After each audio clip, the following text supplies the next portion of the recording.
morning, everybody, and thanks for joining us once again on the next in our Agency Masters webinar series. Today, we'll be looking at commercial clarity for creatives. As usual, the session will last around 20 minutes-ish, so hopefully plenty of time for you to grab a coffee before your next calls. So on today's session, we'll be covering things like why the numbers is your secret superpower, how to estimate for the realities of creative work, how timesheets, yes, timesheets, protects your time, and the real cost of just one more time change, and also some top tips to talk scope with clients. Now, before we jump in, those who don't know me or haven't joined on previous webinars, I'm Steve. I'm one of the co-founders here at The Agency Works. I've been working with agencies for well over 23 years now, and as usual, I'm joined by my webinar co-host, Kate, who not only is a principal consultant here at The Agency Works, but has also had previous years' experience working at various agencies in both client service and operation roles. So thanks for joining, Kate. Very excited to hear your insights as usual. Cheers, Steve. No worries. Okay, so 3 days into your best idea yet, and you hear the project's already 40% over budget, or worse, your favorite project gets canned because the numbers didn't work. The thing is, creativity isn't enough if the business side breaks down, and the most successful creatives know that.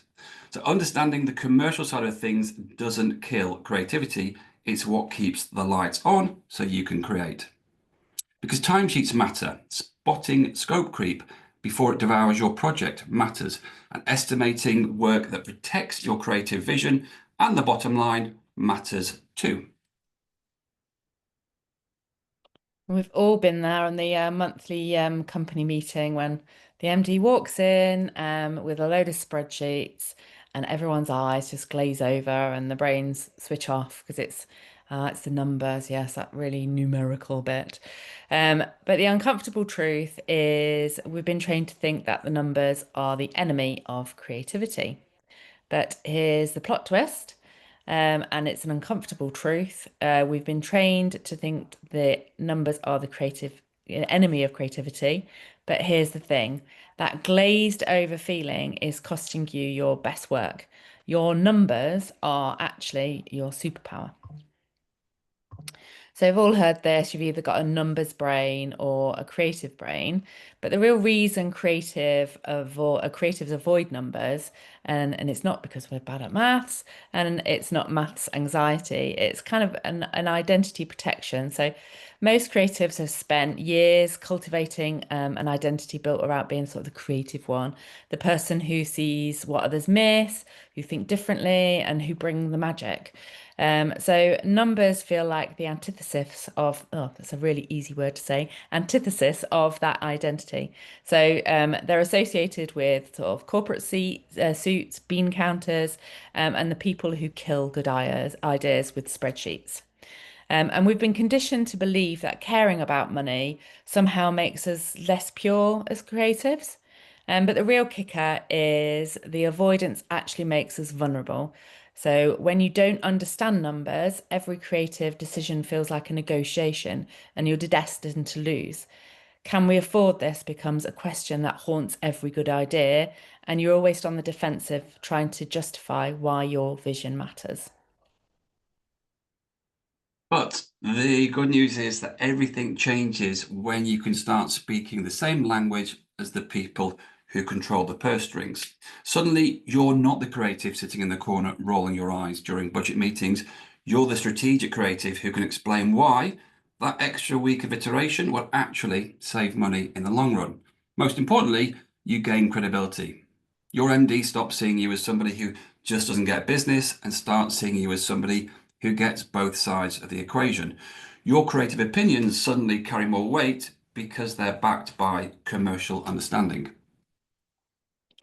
And here's the paradox that most creatives haven't grasped. So constraints don't kill creativity, they can focus it. So when you have unlimited budget and unlimited time, you often end up with unlimited options, and unlimited options can be paralyzing. But when you know you have exactly 10K in 6 weeks, something magical happens. Your brain stops wandering and starts working. You can afford to explore every possible direction, so you focus on the direction that matters the most. The best creative work often comes from the tightest of constraints. Think about the most memorable campaign you know of. Many of them are born from impossible briefs and tiny budgets and ridiculous headlines. So the constraints focus the creative teams to find an elegant solution rather than expensive ones. Creative directors who understand this don't see their budgets as creative killers, they'll see them as creative clarifiers. And when you truly understand the numbers, you don't just become a better business person, you become a better creative because you can learn to channel your creativity through the lens of reality. And that's where the real magic can happen. Now, I know what some of you are thinking. This all sounds very sensible, but hang on, aren't agencies supposed to be fun? Isn't this exactly the kind of corporate thinking that sucks the soul out of creative work? The irony is that avoiding the commercial side is actually what kills the fun. Watching your best ideas get killed because the numbers don't add up, or staying late every night because you massively underestimated how long things would take. Being creatives or who can't be trusted with budgets. When you don't understand the numbers, you can't protect what matters. You become vulnerable to every budget cut and every let's just make it simpler conversation. So, why does it matter? Well, the agencies that are genuinely fun to work at, they're profitable. And here's what profit actually buys you. First of all, creativity thrives in stable environments, and that stability is only possible when the business is financially sustainable. So being commercial ensures that your agency can cover its costs, survive tough months, and plan for the long term without consistently chasing the next invoice just to stay afloat. Also, the more commercially successful you are, the more you can reinvest in your people, your tech stack, your workspace, and also your processes. So that means better output, stronger culture, and more space to experiment creatively without the pressure of firefighting. Also, whether you're looking to scale or bring in new talent, or whether a lean period, knowing your numbers opens doors. Commercial clarity makes it easy to attract funding, secure investment, or even just have more informed conversations with your accountant, your board, or leadership team. When you're commercially aware, you know exactly what your time, ideas, and results are worth. That means you can confidently price your work, push back on unrealistic budgets, and have better conversations with clients who value outcomes, not just outputs. And finally, commercial success gives you the freedom to reward your team. That might be through bonuses, promotions, development opportunities, or simply having the headspace to do great work. So when the agency does well, everybody wins. And that motivates people to stay and grow with you. So profit isn't corporate greed. It's simply what's left after paying for everything the business needs to operate. And understanding the business side doesn't make you less creative, it makes you more creative because it gives you the tools to protect your creativity in that commercial environment. And that starts with getting really good at something most of us have been treating like guesswork, which is estimation, which Steve and I talk about quite a lot in our webinars. Because all the commercial clarity in the world won't help you if you can't predict what your brilliant ideas are actually going to cost.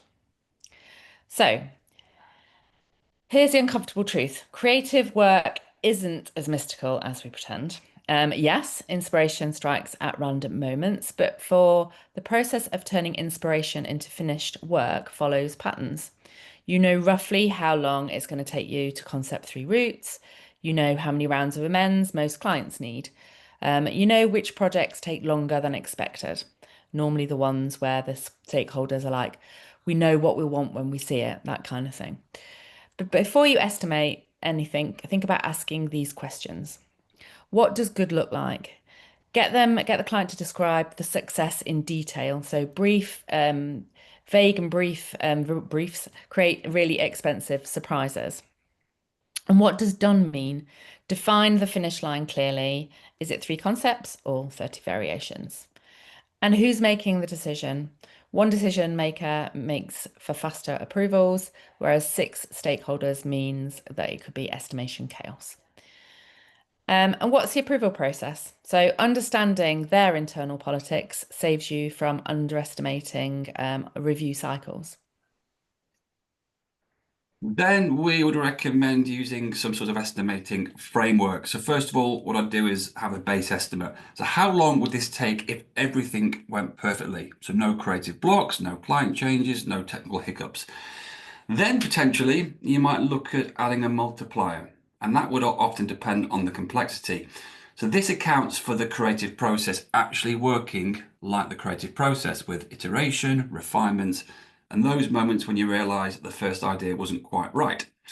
Also, factor in who the client is. So potentially up to 20% add on for reasonable clients and maybe up to 50% for more indecisive ones.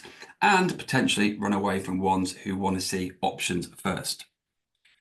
Then also factor in your scope creep buffer. So always assume at least one meaningful change because there always is one. And remember that your estimate and your quote aren't the same thing. So your estimate is your internal assessment of the hours required to do the work, and it drives your project planning and resourcing. And if your estimate is too low, you'll be under pressure from day one. While your quote is the commercial assessment of what you'll charge the client. Now, if it's a 3Fs project, so fun, fame, fortune, your agency might decide to quote less. Whereas if they're using your IP and experience, you may decide to charge more. But either way, don't just send quotes in emails. Have the conversation. Walk the client through your thinking to explain why strategic phase takes 2 weeks, why good writing needs time to breathe, why rushing production always costs more in the end. So when clients understand your process, they're more likely to respect your quotes. When they don't, they'll question every line item. Once you've done that, track your patterns. Try to start noticing where your estimates and quotes go wrong. Are you consistently under on production? Do certain types of work always need more amends? Or are you terrible at estimating research phases, for example? Which leads us on to time travel. Yay! I know the word timesheet just made half of you want to close this session and go back to pretending that creative work is too mystical to measure. And timesheets can feel like the enemy of creativity, that administrative equivalent of asking a poet to log every inspiration by the minute. But we're going to reframe timesheets from soul-crushing admin into your creative protection system. So, here's what you'll discover when you start tracking your time properly. Your peak creative hours aren't when you think they are. You might assume you're a morning person, but data shows your best conceptual work happens between 2 p.m. and 4 p.m. And that's gold. Now you know you can protect those hours instead of wasting them on admin. Some clients genuinely are time vampires. That client who feels demanding, the timesheets will show they're actually eating 30% more hours of your time than your other clients. And you can price it accordingly, or as we all do with our clients, we can just fire them with confidence, which obviously never happens. We don't do firing of clients generally. And then your estimation blind spots are specific. So you might think you're rubbish at estimating everything, but actually you're spot on with your design work, but consistently 40% under on your copywriting. Now you know exactly where to add in those buffers. And certain types of work might energize you and others drain you. So the projects that feel easy might actually be taking longer, but you enjoy them so much that time flies. Um, or the projects that feel like torture might be quicker than you think, but every minute feels like an hour. And here's where timesheets can become your secret weapon. When you walk into a client meeting armed with data, everything changes. You can say something like, looking at our previous projects, concept development for campaigns of this complexity typically takes 3 to 4 weeks. The last similar project took 3.2 weeks, including 2 revision rounds. So once you've been able to say that, you know exactly how long work takes, you can defend the time it needs, and you can prove that rushed projects produce inferior results, and you can push back on those impossible deadlines. Now, I don't think this will come as a massive surprise to you all, considering what it is that we do. But the key is for timesheeting is to find a system that captures the data without breaking your flow. So we would recommend tracking time at project phase level, not micro tasks. So perhaps tracking concept development, not thinking about fonts for 7 minutes. You are gathering intelligence, not writing a minute by minute diary. Also recommend logging immediately. So the moment you finish a task, log it. Not at the end of the day when you're trying to kind of reconstruct what happened through the fog of all the meetings and coffees that you had. So think of it as closing the task and resetting. It's your mental full stop. The creative equivalent of saving your work before moving on to the next thing. So you finish one piece of work, you capture it, you reset, and then you're ready for the next challenge. But focus on the useful stuff. Track time at things like project phase or client level, and maybe add quick notes around what went well or what didn't. Everything else is just noise, but use tools that don't hate you. Find something that takes 2 clicks to start and stop, perhaps something like Synergist.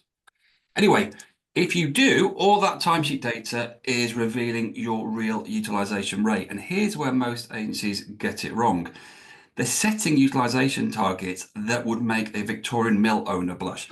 So whether that's kind of 85% or 95% billable hours, some agencies actually expect their team to bill 7 hours out of every 8-hour day. So let's do the maths on that fantasy. In an 8-hour day, you need your time for doing emails, team meetings, admins, toilet breaks, and potentially thinking actually the work you're doing. So if you're billing 90% of your time, you're either logging fictional hours or you're not doing the thinking that makes the work any good. More realistic utilization rates for creative work we see with our agencies is sitting somewhere between 60 and 70%. I think the most recent report showed it as around about 64%. But creative work requires thinking time that can be billed. It requires collaboration time that may span multiple projects. And it also requires learning time that benefits everybody. But it requires the mental space to spot problems before they become disasters.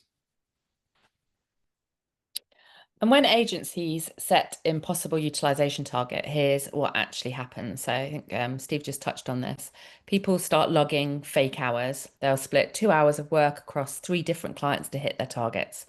And the timesheets become fiction, which makes the data worthless for future estimation. And quality suffers when you're under pressure to bill every minute. You skip the thinking time that turns good work into great work. You rush that research phase, you don't iterate enough, and you settle for the first idea that works rather than the best idea possible. Also, you get burnout, which accelerates. So if you're trying to work at, say, 85% utilization, it is literally like sprinting a marathon. Your people will burn out, they'll quit, or they'll start half-assing their work just to survive. There's no room for investment time, and we know the best agencies understand this. They know that sustainable success comes from people who aren't just surviving from deadline to deadline, but actually building something bigger. And we have lots of webinars all about setting accurate utilization rates, which you can access on our YouTube channel. Little plug there, Steve. Hmm. So you've done your estimating properly, you've built in your realistic buffers, and your timesheets are showing you're bang on track. But there's the thing that's going to destroy all of that careful planning in a single email. Just one more change. That innocent tweak just became a 2-hour production nightmare that's now eating into your next project's time. So here's how to break that cycle. When a client asks for just one more change, you say, yes, we can include the addition, and to keep the project on track, we could trade it for X, or we could add it to phase 2. Would you like an estimate with that? Also works nicely. And watch how quickly essential changes become nice to have when there's a cost or delay attached. A little top tip, have that scope conversation before you need it. At the next client meeting, explain how the changes work. Set the expectation that revisions beyond the agreed rounds will be charged separately. And do this when everyone's happy and optimistic, not when you're 3 weeks over the deadline and the budget's already blown. Very true. But we need to remember that commercial clarity isn't about becoming corporate. It's about staying creative for longer. Your creativity deserves protection, your ideas deserve proper funding, and your career deserves to be sustainable. Now, as usual, when we come to the end of our webinars, we'd like to leave you with our 3 key takeaways. And for today's session, I think they're going to be around constraints. So your constraints aren't blockers, they're creative accelerators. Clear limits on time, budget, or scope help focus energy on the ideas that matter most. And then, believe it or not, timesheets are your BFF. Love them or hate them, timesheets give you the visibility. They show you where the time goes, help you price accurately. That protects your profit and your people. And then finally, always build in breathing space into your estimates. A good estimate includes time for feedback, surprises, and a bit of real life messiness.